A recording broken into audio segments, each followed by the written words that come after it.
মধ্যবিত্ত পরিবারের সন্তান নাইম, মনির, সাজ্জাদ, বিজয় ও সোহেল।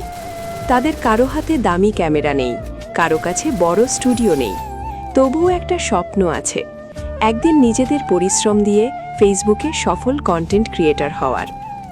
দিনের বেলা কেউ কাজ করে, কেউ পড়াশোনা করে, রাত জেগে তারা ভিডিও বানায়, এডিট করে, নতুন নতুন আইডিয়া নিয়ে কাজ করে। কিন্তু ভিডিও আপলোড করার পর যখন কয়েকশো ভিউও আসে না, তখন বুকের ভেতরটা নীরবে ভেঙে যায়। অনেকেই বলে এসব করে কিছু হবে না, তবুও তারা থামে না, কারণ স্বপ্ন দেখার অধিকার গরিব বা মধ্যবিত্তরও আছে।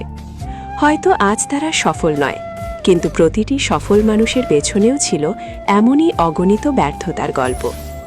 শ্রদ্ধেয় দর্শক, আপনার একটি লাইক, একটি শেয়ার, একটি ফলো কিংবা একটি উৎসাহের মন্তব্য হয়তো এই ছেলেগুলোর হাল ছেড়ে না দেওয়ার কারণ হয়ে উঠতে পারে।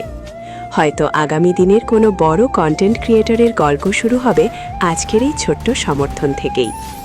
নাইম, মনির, সাজ্জাদ, বিজয় ও সোহেল, মধ্যবিত্ত পরিবারের এই স্বপ্নবাজ ছেলেগুলোর জন্য সবার কাছে দোয়া ও ভালোবাসা রইল।